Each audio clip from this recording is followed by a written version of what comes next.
Welcome to Scry-fi. This is we're covering episode 3 of Acolyte. Acolyte. Acolyte. Acolyte. Yeah, that sounded like medicine or something. Yeah. I think you're Acolyte. Yeah. So we're covering episode 3 called Destiny. They didn't follow the same format as the first and second one, which had With something slash something. With the slash something. Yeah. Yeah. This time it was just called My Destiny. first thing is I said before I wasn't quite hooked yet. I am now hooked. This episode did it for me. It was really good, I thought, and gave me just enough bits that I'm now, fully invested. I mean, I liked it before. It's Star Wars. I loved it. Yeah. But it, compared to the other series and stuff, I wasn't really fully. I was just kind of waiting. I thought it would probably get me there, but yeah, this is the moment, this episode right here, where I was like, oh yeah, this is what's weird for me is I don't feel like I am enjoying the series. I'm not going to say I'm not, but I don't feel hooked in to the story and characters as much as I am hooked into the learning of the world at the time. Yeah, that's part of what it is for me. Like seeing the culture of these witches and how it's different than things we've seen before. How the Jedi are even different. The Force and all that. Yeah. Right. But how the Jedi are even different. And politically, even with 4 of them showing up to this, they said the world wasn't even in the Republic. So they show up pushing their laws out to this area.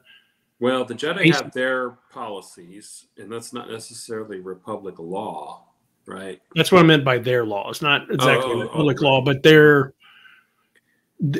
were definitely pushing their will upon these people. Yeah, it was a lot more forceful than we've been told about before. Like, they even said we don't take children by force, but then it sort of seemed like they were.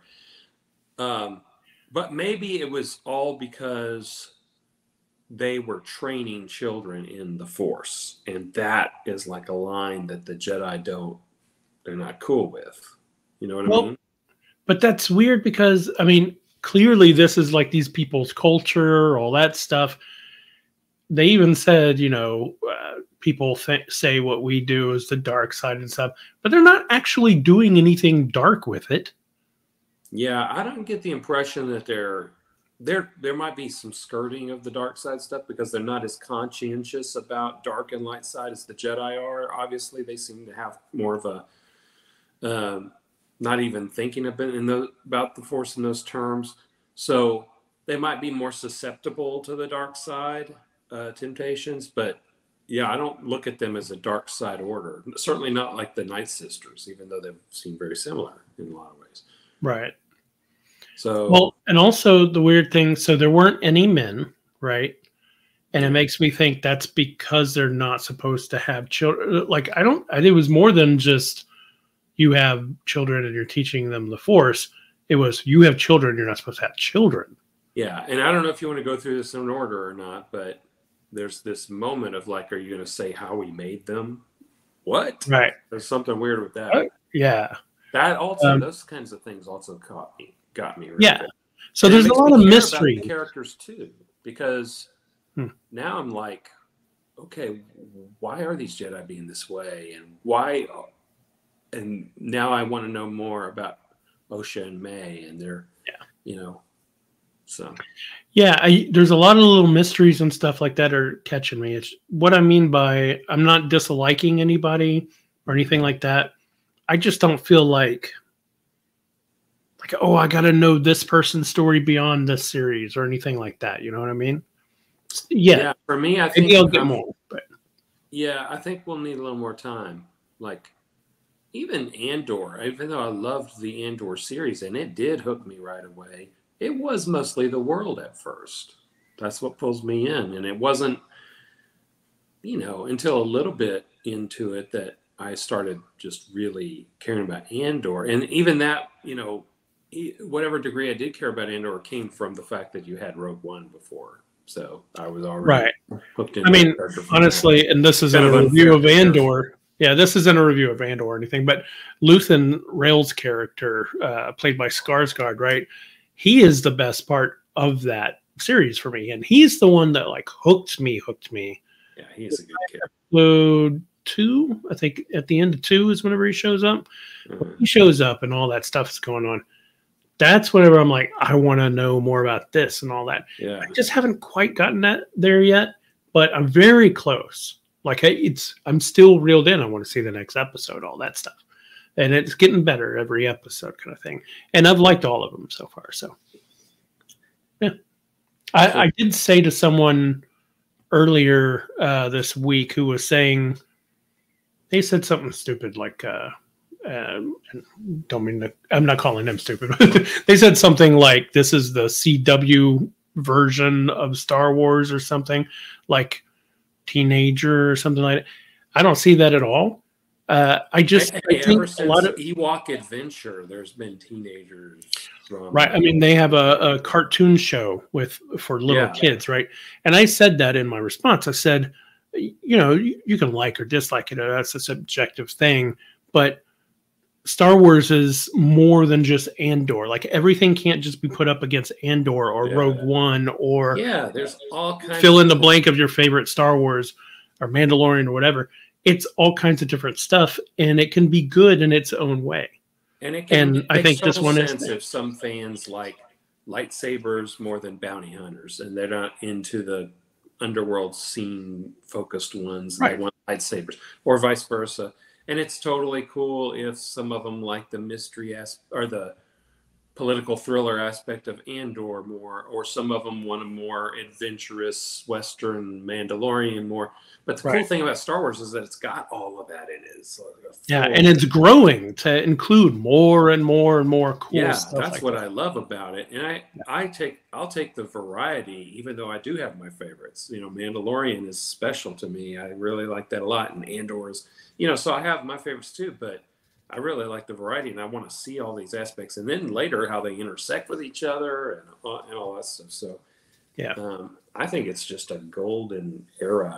I'm really enjoying. And when I think about how my young self that first, came to love Star Wars would think about all this stuff, I'd just be going crazy if I was like 12 watching this. Yeah. And I think the main thing that's changed about Star Wars is the age of the viewers. It's like when you watch a movie of Star Wars today, you're watching it with different eyes than when you watched it as a kid. So you got to take that into account. And when I hear young people talking about, people younger than me talking about the Clone Wars, and then people then younger than them talking about the sequels, you do hear the same sorts of enthusiasm, because they're coming at it at a different age, so you got to kind of take that into account. Yeah, I will admit that whenever I sit down and I know I'm about to watch Star Wars, a bit of me becomes a kid again. Yeah. You go into that mode But what's cool is that the ideas that Lucas put into Star Wars give you enough meat to chew on, even beyond just, lasers and spaceships, Yeah. I love the philosophical stuff, and that's what I loved about this episode too, is when you get to see this other Force-using tradition talking about the Force in different terms. Let's get into the episode that we're talking about because we could continue this forever. But all right, so episode starts at Bryndock. I love that we're getting just a bunch of different planets. I also like the labeling of the planet you're on. I really like the shows that do that. Yeah. There's been some that don't do that, and you're like, what is this? Looks cool, but that planet with the gray sky, you don't have any. Yeah, and there's always people saying, it had a desert. It must have been Tatooine. That's, you're like, well, we don't know. Very beautiful planet. I love this. Is it CG or is it on location? I don't know. Yeah, I don't know. And there's something else about they're being very smart about showing planets that don't feel like the entire planet is one environment anymore. I will say that's a little something about Star Wars. It was a little silly that there's a swamp planet called Dagobah. There's a desert planet called Tatooine. There, most planets have different. If it's a moon, you can imagine a smaller bit of territory. Also, by the way, desert is just what happens when there's nothing on the planet, because it's just rock. So it's like, sure, I'm not saying it's not kind of possible. like I'm just saying ball not every planet style. can be just one environment, right? And these planets, even though they only show us one environment, it feels like this is a huge planet. There could be snow caps somewhere that, all kinds of stuff. So, but yeah. So we start off on Brindok, looking at this awesome tree. I wonder if there's any kind of significance with this tree as far It reminds me of how, there was that special tree at the Jedi Temple, and there's been Yeah. other cases like that. Maybe there's certain life forms that take on kind of they become kind of a vergence in the Force, or a little bit more impression on them than something else. I don't know. That'd be interesting. Or maybe it was just her favorite area. Maybe they pick a beautiful area. Although there are some ruins in the background if you look at the. Oh, cool. So something was here, right? I like these little creatures. Yeah. Totally randomly, I was watching something yesterday, and watching something about creatures underwater, and this looks exactly like something that's underwater that they found. That's this weird little creature. So it's like they took that weird little creature and just put it in there. They're very often inspired by real world animals that are exotic or unusual. Yeah, I mean, it looks just like that, right? Yeah. Now, I think it looked to me like it had one eye right in the middle, a little black dot. So this little scene is interesting because she kind of stops it using the Force, and then she lets it go real quick. But then when Mae does it, she gets mad about it. We were going to see it go and get crushed. I know. I was worried about that. Now, they must not be identical twins, right? Because you can tell the difference. No, you can see the difference between them. They're two different. A lot of those differences can be environmental. Not this young, or congenital differences that have to do with nutrition you got as you're growing. I know the actors are twins. I just don't know if they're identical. They seem like it to me. And of course, the adult is played by one actor. So that. Oh, real quick, I don't think we're going to reach a point in this episode where this would ever come up. But in the last episode of our show, I said I didn't think that Sol was one of the four people, but I was wrong about that. He is one of the four that. But yeah, so I can see a difference between both of them. I mean, face-wise. So. But maybe one of them just ate more Twinkies than the other one. You know what I mean? A little chubbier. Star Twinkies? It doesn't mean they're not twins. They still seem like twins to me. But I think it's an interesting decision to have them dressed the same throughout the whole thing. Almost every scene, they're dressed the same way. And we see the hair is similar, so it is a kind of a cultural. Yeah, or a choice on their own. Yeah. Yeah. But you would think, as if you have twins, or at least twins that look very similar, if not identical, you would think that if you were making this, you'd want people to be able to tell the difference between them real easy. A lot of parents do the twin thing, and they dress them the same and all that. They're old enough to pick their own clothes. But you notice how they're acting with me and you and above and below, and they do the little thing.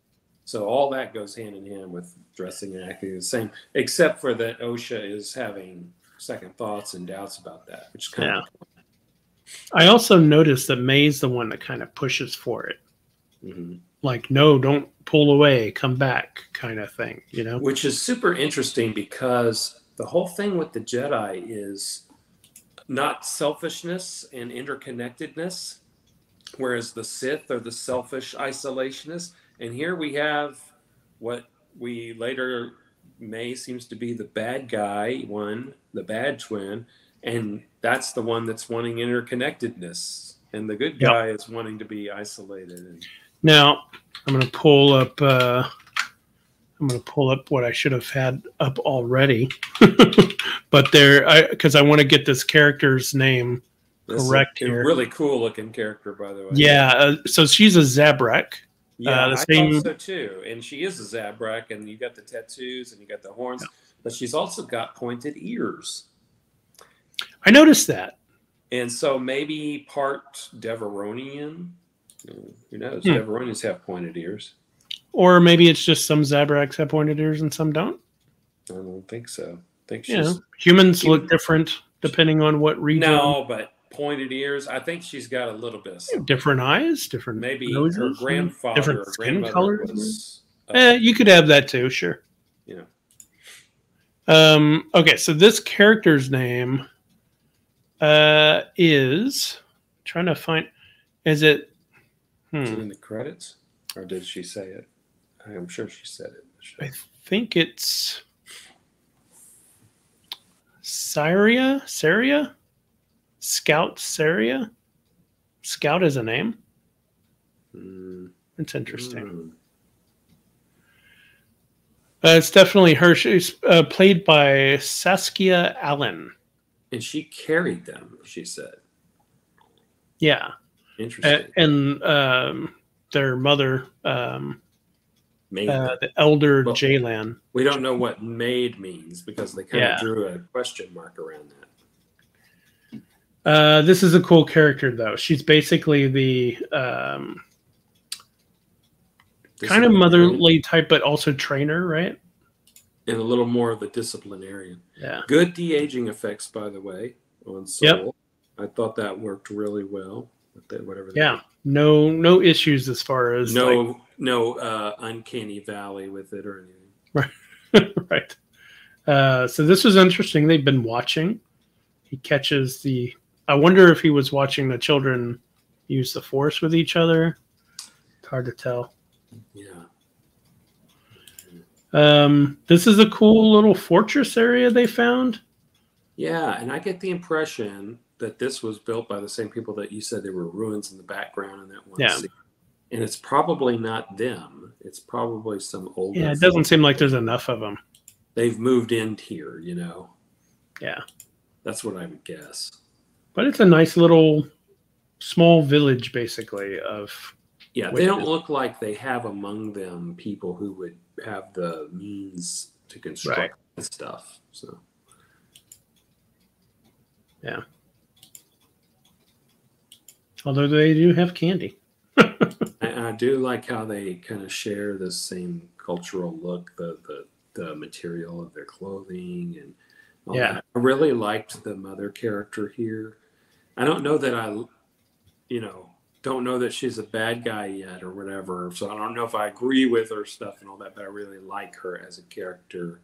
She's she's not portrayed as a bad guy here, right? No, I think she's evil, but she may end up being the antagonist. Or none of these people seem to be power hungry, right? And that's usually an indication of Sith of, they have this whole peace is a lie. The only way to be safe is to have power and all that. I think that's later after Mae comes under the influence of whoever was in that helmet. Sure. But yeah, I'm intrigued by it. And they also, they're not, the Night Sisters were a little on the evil side. And I will say this, one thing I really like about this is there's a tendency to, in fantasy, even in Star Wars sometimes, is to show bad guys just like being evil and stuff. But at some point, at some point they have to eat. At some point, like, you can't just constantly be all angry and like every single day. You have to wake up some days and just not feel good and want to watch the TV. Basis of that joke in Austin Powers where they're laughing maniacally and then the camera just stays on them long until yeah. And so I'm way more fascinated by the culture of these people because maybe they are the bad guys, but they also have to eat and they like sweets and they disagreements can happen between well-meaning people who just see things differently. That's my issue with like characters like Darth Vader, right? He can't just sit in his throne looking at lava his entire life. But that's the thing about the Sith. It's like the Sith are supposed to be kind of like the Nazis in Indiana Jones. Just this, let's not worry about these things right now. These are the bad guys. And the bad guys, these particular bad guys are the proto example, just like the Nazis are in history of like, okay, worst case scenario, what if you got some of these guys? And they're the ones who really, you know, the Sith they focus on selfishness, power, and all that stuff. You know, so I always prefer a bad guy like this is really cool. Yeah. I always prefer a bad guy that I can see their point of view. Right? Like I can relate to why they're doing it. Magneto, I'm not so sure I wouldn't be on his side sometimes, knowing what he's been through and stuff, right? What other mutants have gone through. You know, things like that make me really appreciate those kind of villains. Even if I don't agree with them, I can see where they're coming from. So I like seeing this culture and stuff. And we don't even really know yet who are going to be the bad guys. I mean, so far it looks like the Jedi are the bad guys. Yeah. Well, which is a really cool thing. This at first, we don't really have any Night Sister vibes just yet, but I think the first thing was when they mentioned a coven. So you go, okay, so it's a coven like the Night Sisters. I think it was in that scene right there, in fact. Yeah, there's her pointed ears, by the way. Yeah. And when they're talking to each other, I get the impression they're a couple, right? Yeah, it feels that way, or at least very, very close. Yeah, yeah. Probably. I mean, if she carried the twins, why did she carry them? If she can she only make them in someone else, or yeah, I think they're probably a couple. Or maybe it was like a surrogate thing. Could be, but like you said, they're at least extremely close. Yeah. But anyway. Yeah, this looks very close. Yeah, I think they're probably. That's fine. They don't get into a lot of just like Han Solo and Princess Leia. All you ever see is a kiss, you know. So Star Wars doesn't get too sexy. Yeah, the only reason why I kind of question it is because they don't talk to the kids like they're both the parents. Well, I don't know. You could have the disciplinarian parent and the easygoing parent. Yeah, but. So the but older... she did say at one point, "I defer to you as our leader." So there may have been some other considerations going on. Yeah, it's also weird because the kids are clearly tied into some special meaning for all of them. Yeah, we don't know what is the deal here. Why aren't there children, and what's so special about these children? Yeah, I think we'll learn more, of course. I don't think they're allowed to have children. I don't know. So this was pretty cool. Like their whole thing of. The thread.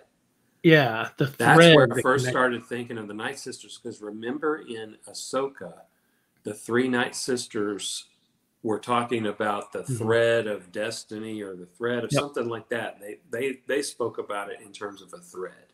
Yeah. So there's definitely some cross influence here, maybe a breakaway. And then they mention at some point how they were banished. There wasn't the word banished. It was chased out or outcast or exiled. That was the exiled word. Yeah, they said they were exiled, so maybe they were exiled from the Night Sisters by having this other view. And then at another point we see them using bows, just like the Night Sisters. So. I believe this is the only scene where Mae and Osha are wearing two different outfits. And I was curious while I was watching it, because I'd already noticed that they were dressed the same. I was curious, why do we need to know which is which now? Because they still, in every scene, they call people by name so you know kind of who the person is. I just thought it was interesting that this is the one place where they're wearing two different things. Mae's on the right there, Osha's on the left. But any other scene, I can't tell you that unless we actually watch it, right? Because I don't know what they're wearing. This was a neat scene where she's showing how she can push. She's the strongest one a little bit, kind of showing off her ability. When they bind together, they're stronger. Yeah. You know, never mind. That's not really relevant, but that was kind of cool. And then whenever she tries to push back on Mae and Osha, they don't work together. Osha just stands behind Mae. Yeah, I noticed that. course, they're arguing like kids do. And that, of course, makes me think there's going to be a moment in the present where Mae and Osha have to come together and combine their force together. And and this makes me wonder, like, is this showing that Mae is the stronger one? I think Mae's just the more aggressive and willing to do it without questioning, and then Osha's just like, well, you got this, so I'll just stand back here, I don't know. Osha really looked worried. I mean, she's hiding behind her kind of thing, Yeah, I don't know. Afraid of her own power kind of thing. Or maybe just kind of senses something negative about the way Mae uses her power. It doesn't like it, So this scene, they're still wearing the two different outfits. So I was wrong about just the only scene. But this scene was interesting, too, where they're still talking about being together and all that stuff. And she tells them to hold hands, makes them hold hands to make up. It's almost like she needs them to be together for some other purpose. Right. Related to the ritual thing they were about to try to do. Because she's not doing like what you'd think a mother should do, which is like, it was brave of you to say that you want this different thing and be supportive of it. No, she's got this goal. Well, she must have a split, like as a mother, she might feel that way, but as the leader of this coven, she has a responsibility, and these children were probably made for some purpose to make sure that happens. Yeah. Wouldn't it be if, the way that they were made, because they asked, where's the father? And they said that there is no father, but that could just mean the father's gone out of the picture. I don't think so. You think it's an Anakin thing going on here? When she said there's no father, Soul suddenly looked like, what? So I wonder if these techniques, whatever they did to create them, is later utilized to create Anakin. Yeah. There is, I don't know if it's a legend or canon. I think it was in comic books. So it could be either one, depending on which one was picked up. But there was a Palpatine created Anakin kind of thing. But why would Anakin end up on Tatooine then? Just unaware of.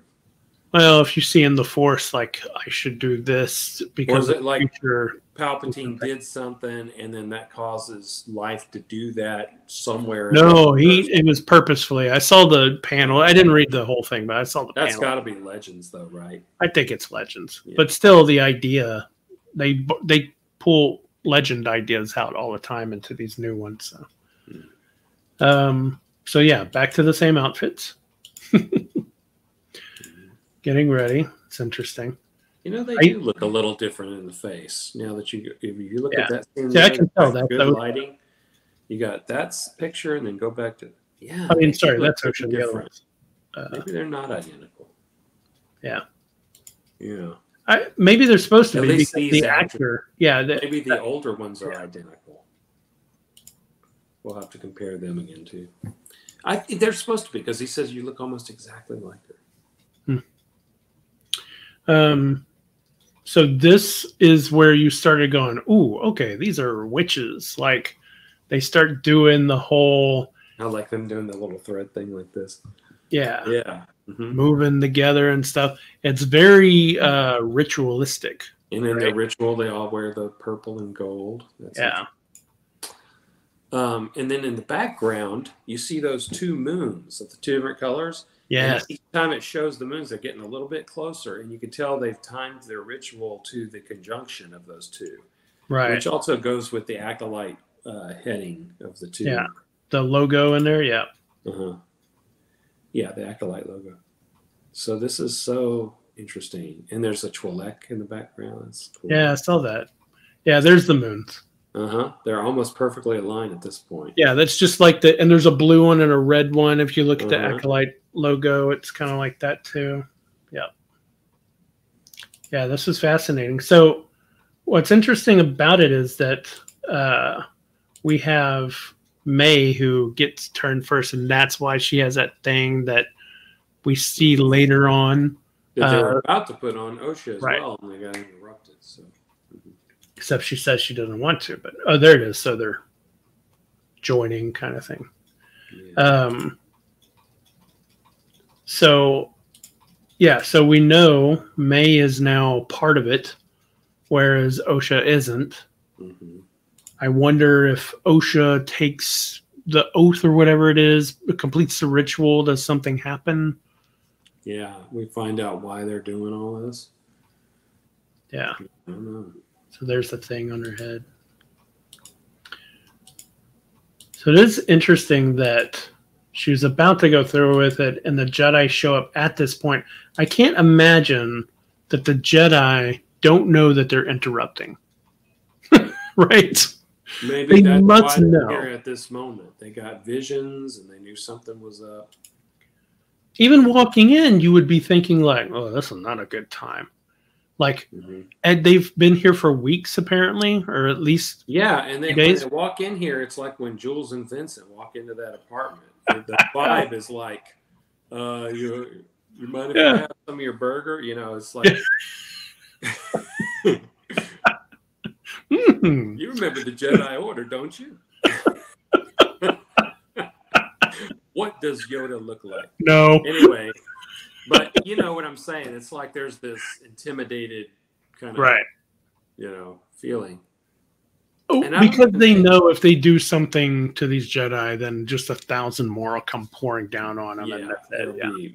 There's more behind just these 4. That's the thing. So this is Torben, the guy that we saw take the poison from episode 2. Tobin, right? Tobin? I thought it was Torben. You might be right. Torben. Yeah, Torben. Torben. Okay.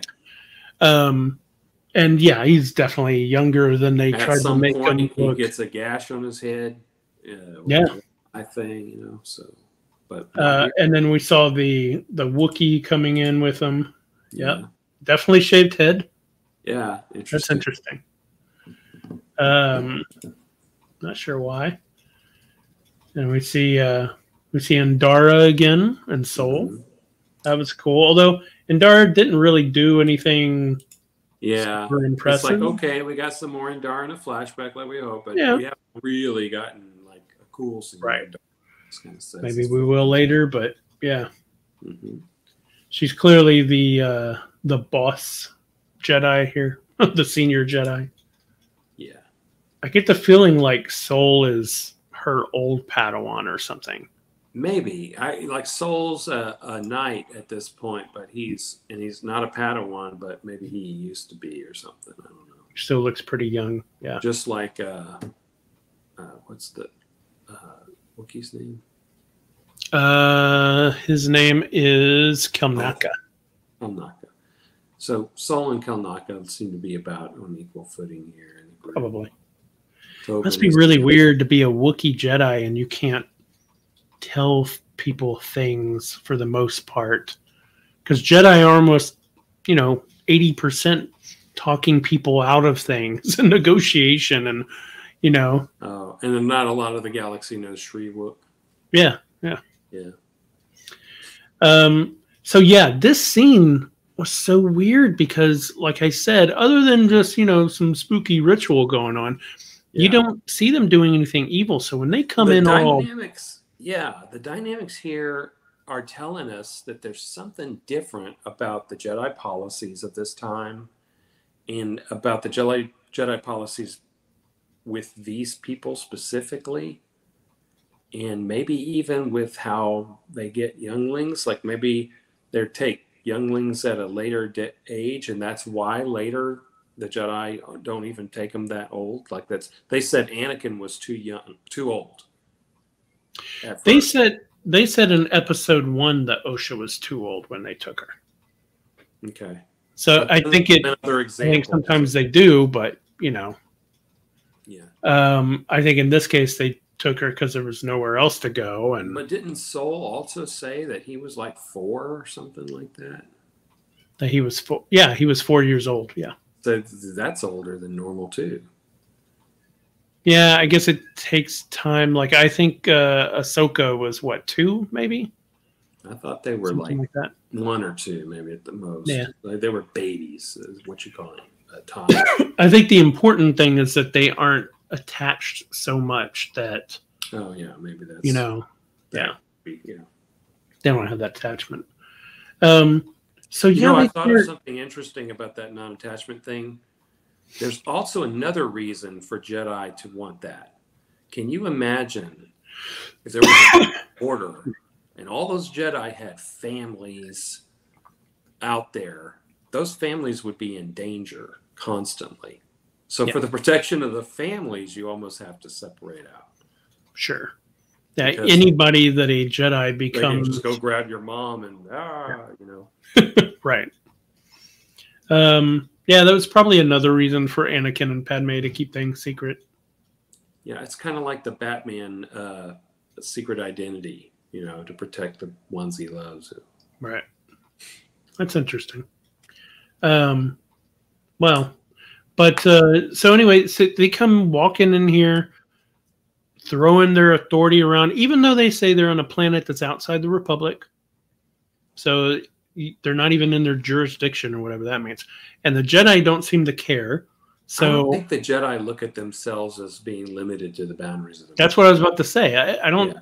They're just like, I don't care if you're in a Republic. I don't even necessarily think they think that in later times. They serve the Republic and they benefit from that position in the Republic, but I think they just think about the galaxy, Yeah.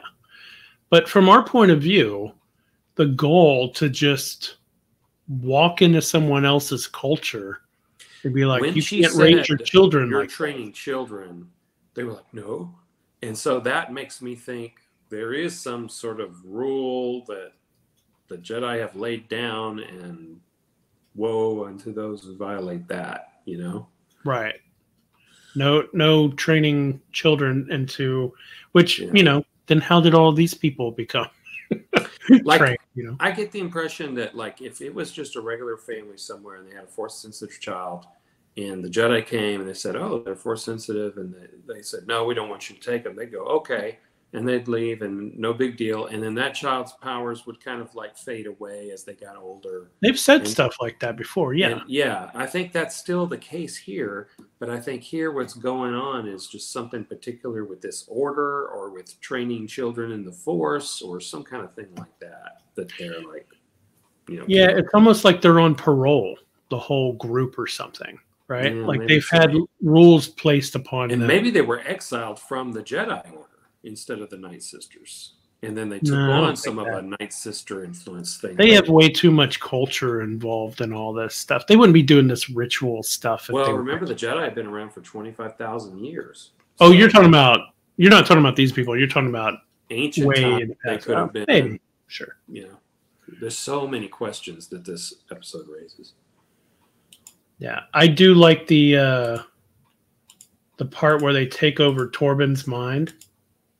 Now that thing where the eyes go black. Have we seen anything like that before in Star Wars? No, and that makes you go, oh, maybe it is a little bit of a dark side power, right? I think they about got a little mix of some dark side stuff in there, but the reason I couldn't place it is because there's been so many movies and shows of outside of Star Wars that something evil happens and their eyes go totally black. So I've got in my head all these memories of seeing scenes like that, but they come from other shows. But I couldn't remember in Star Wars if we'd seen anything like that. Yeah. That. Yeah. Very strange. And then when he comes out of it, he's really shaken. Yeah. That's some dark side stuff right there. It's got to be, yeah. Not only that, but you're not even sure which one of them's doing it, honestly. I wonder if maybe they all are with the bound together threads, together strong.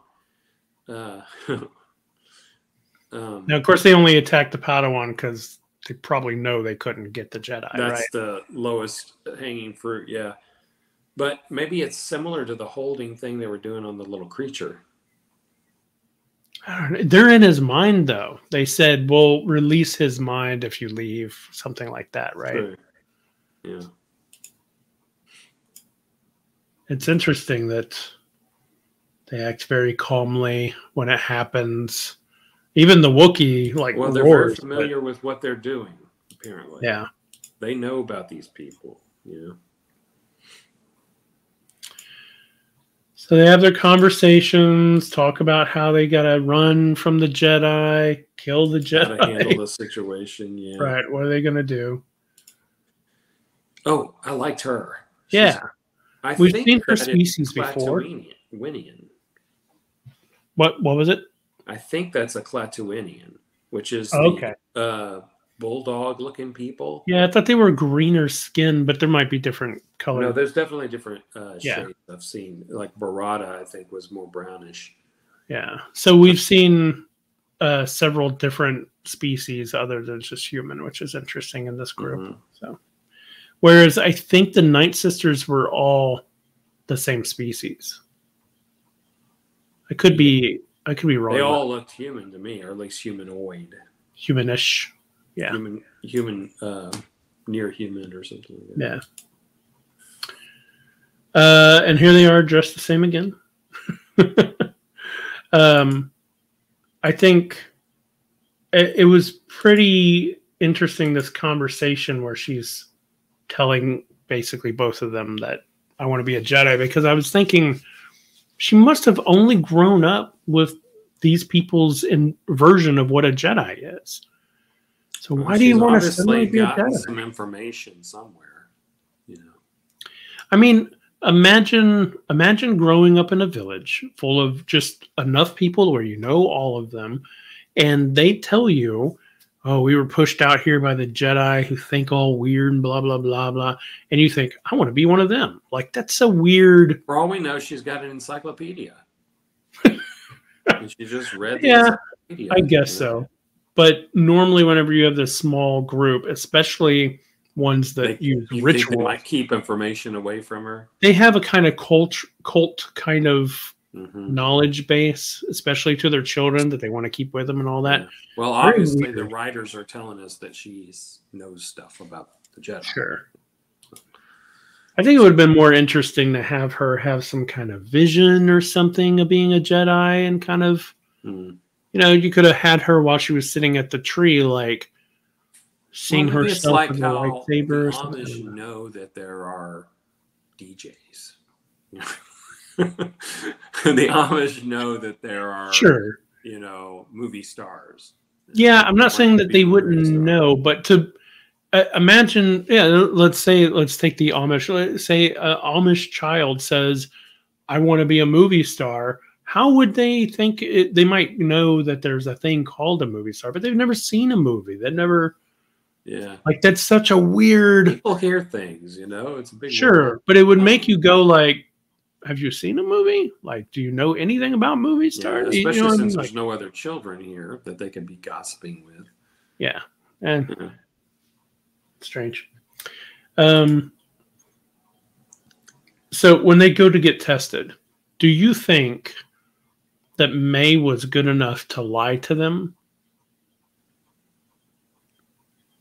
Or do you think Osha just really didn't want to lie to him and they sensed the conflict? Yeah, maybe if you are reserved about the lying, you don't go all in, that makes you worse at it and they can detect it.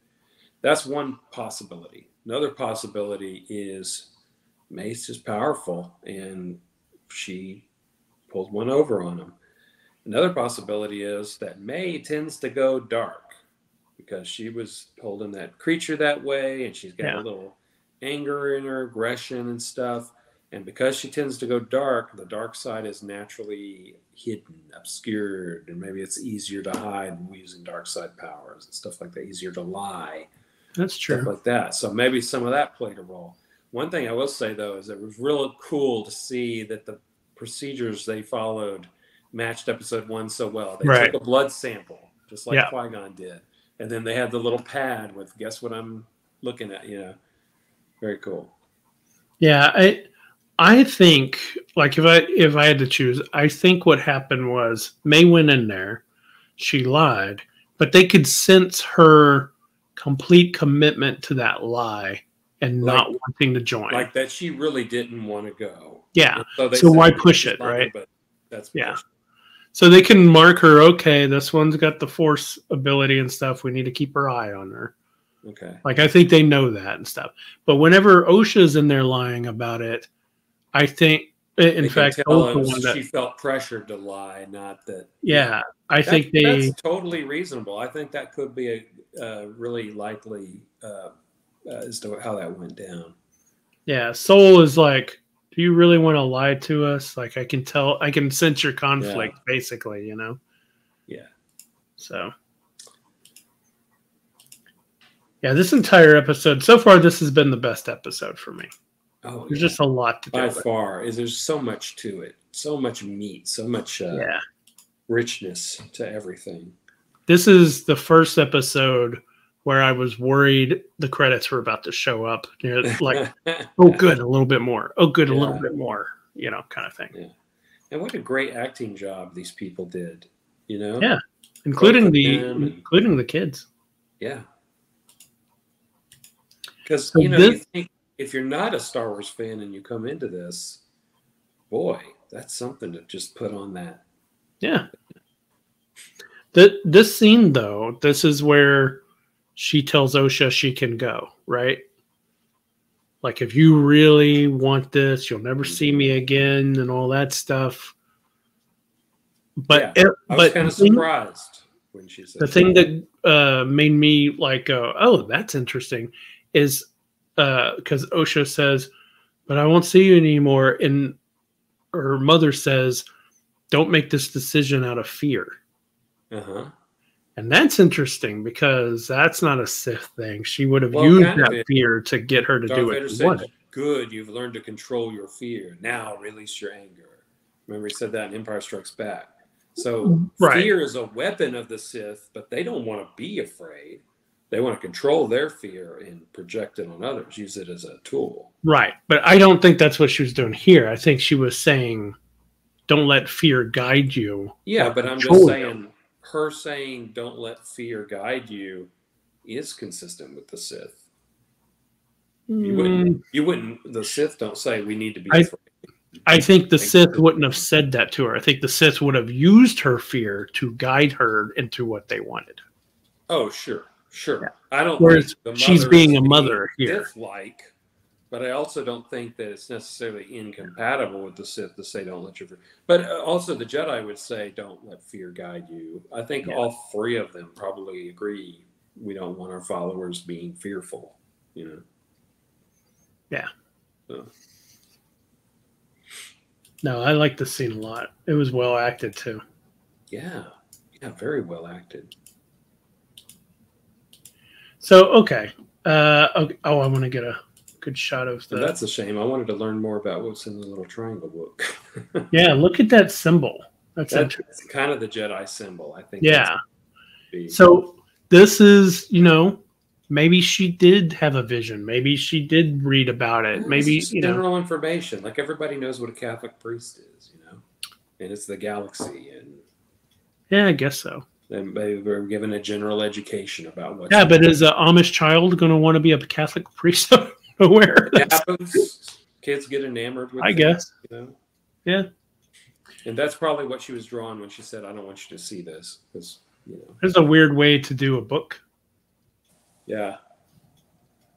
It's interesting. It's the Dunder Mifflin triangle iPad. Yeah. All right. So this is the part. Okay. There's the dark side feeling. You could see that. She does the dark side. Yeah. Setting fires and stuff. That's really over the top. Yeah. What if they were made to be some sort of counterbalanced balance thing, light dark side dyad thing? Maybe. And that would explain why Mae is so extreme. Now, here's one problem. I won't say one problem or anything as if I've got a bunch of them, but So she starts a fire at this door. I'm not really sure why she. I think you're going to the same place that I've been waiting to talk about too. Okay, so and then she breaks into this little hole. I don't know what this hole is supposed to even be. Like, is this where they Probably a ventilation throw shaft, their trash, or dumb waiter. well, then why does she have to break into it, like hot wire through it and stuff? Well, because you don't want intruders climbing through that stuff. But you would think the button would be on this side. I don't know. Yeah, she just doesn't. I don't know. But okay, so she hacks into it. She gets into the hole. She starts getting out. Right. The minute she gets out, the whole place is on fire. Yeah, exactly. The whole thing. The reactor or whatever that is, probably power plant, is having some issues. I totally do not buy that fire set on the door led to all this that quick. Right. Something else was going on here, and they have both mistaken what's happened as being caused by her setting that fire at that door. Yeah. So I mean, look at all this devastation. That quick from a door fire? This is the big mystery. And then when you see all her people all passed out on the floor and everything, that didn't happen that quick. No way. All this. What is that? Yeah. There's no way that they're not burnt. Fire. Huh? They're not burnt or anything. Yeah. They didn't choke that fast. I mean, out in the open that way in a big. Yeah, this is just totally sus. This entire thing. There's no way in hell that her setting the fire on that door did all of this. So something else was happening here. Something else suspicious was going down right at that moment. And then, okay, so go on after that. Well, I have looked through this to try to find any lightsaber cuts, and I didn't find any. Yeah. So I don't know what's happened. I don't think it's that. Now, that's not to say that certain Jedi aren't behind it or something. That's where she says Caesar mother said, right? Yeah. Yeah. And she's out by herself here, too. Nobody else around. So now they get her on the ship, right? Yeah. Yeah, look at all this. That doesn't come from one door. Something weird happened here.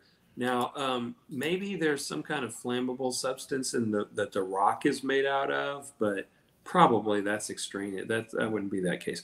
So they get him on the ship, and then Sol shows up and says, "Oh, sorry, Mae set a fire," and all this stuff. I still feel like Sol is totally honest and up and up. I think Sol is being straightforward. But I think that in this scene, and I think it when he's pulling her away, and I think it in the later scenes when he's older Sol in the recent times, I think all of that's sincere. So I think whatever, if other Jedi have a role to play in whatever went down, I think they lied to Sol. I don't think Sol's lying to her. He seems so sincere to me. I don't know about that. Them lying to Sol seems more unrealistic than him lying to her. We know Jedi lie. Obi-Wan lied all the time. Like maybe he thinks this is what she needs to hear. Yeah, Obi-Wan Kenobi lied all the time. No, there's nothing wrong. I mean, yes, Jedi lie when they need to lie, when they think there's a greater reason to, and all that. I'm not saying Jedi don't lie. I'm just saying Sol, specifically Sol, looks to me totally, absolutely thinks that's what happened. Like the Jedi told him that's what happened. You know? Yeah, I don't know. He's there. I don't know. If I turn out to be wrong and Sol is doing this kind of thing where like that's what she needs to hear right now or whatever, I won't be too surprised. But if I had to guess one or the other, I think I'd guess that Sol is like a good guy in this. I do like that he saw Mae fall down that shaft, because whenever he said, "No, Mae's not alive, I saw her die," you have reason to believe she died there. Yeah. So because I was thinking, wait, he must have seen a body, and the Jedi should be able to sense if that's dead or not. Yeah. It certainly looked like she died to me, but we still don't know how she got out of there because then we see her later somewhere else. But right. Yeah, right well, there. It shows her here, really far away. But so we don't see what happened in between there. Yeah. So she goes back to the tree, looking for her sister. She's not there. Yeah. Yeah. This whole episode was just a mystery bomb. Just we're going to show you all of this stuff, and it's all questions, you know. Yeah. It's like I feel more ignorant having watched this than before I saw it. You know, but it's cool. I love it. It's got me hooked now. Yeah, it definitely. I am further hooked. I just don't feel like completely yet. I almost think whenever we don't really have this deep emotional connection with a character yet. I think is what it is.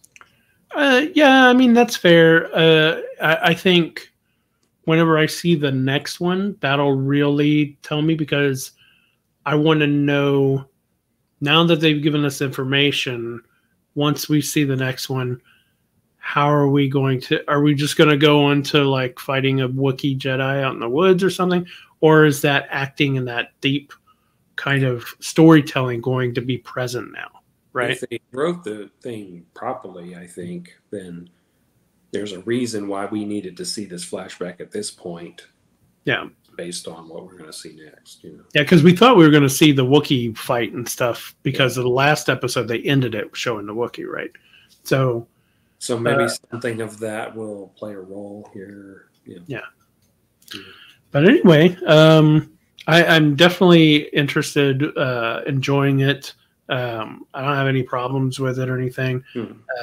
It's not going to end up probably being my favorite of all Star Wars stuff, but it's not my least favorite so far anyway. Yeah, I would say there's no way that this is going to end up being me liking it more than Andor or Mandalorian, but I might like it more than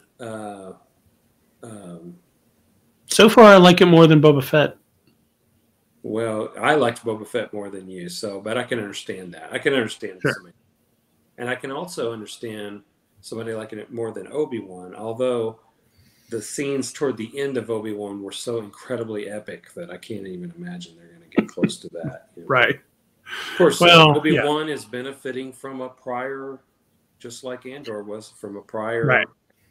You know, so even Ahsoka, if you knew Rebels and Clone it's a tall order to just start in a whole new era with no other connections and get to that same level. If anything, the Mandalorian pulled that off.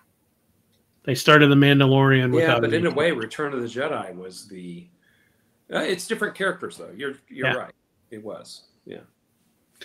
But anyway, that's our take on the third episode, Destiny.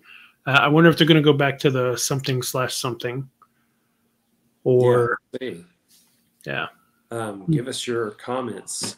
Anything we missed, got wrong, or that you wanted to add, or comment on that we didn't address, or thoughts about what we said. You know, whatever. I will say I saw a fan idea that the Jedi got the wrong kid. That this was before episode 3, so at episode 2, yeah, I know. This has changed that now. But at episode 2, I saw a fan idea that was like, what if the Jedi thought they got Osha, but they really got Mae?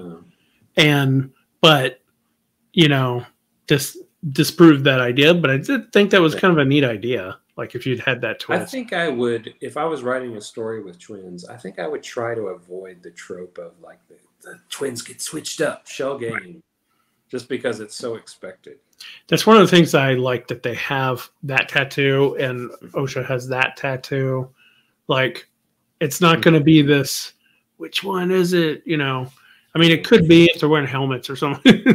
Yeah. If they want to do a real quick one, like they don't know. It's not going to last forever, though. A big central part of the plot. Right. Yeah.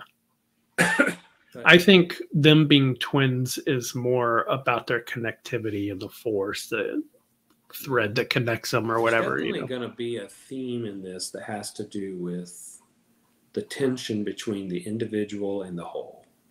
The needs of the many and the needs of the one. You know, it's something like that. Right. I think that's what they're working up. So. It's interesting.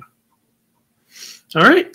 Well, share your thoughts and comments. Give us likes and thumbs ups and hit the bells and subscribes and all that stuff. So and tell us what you think.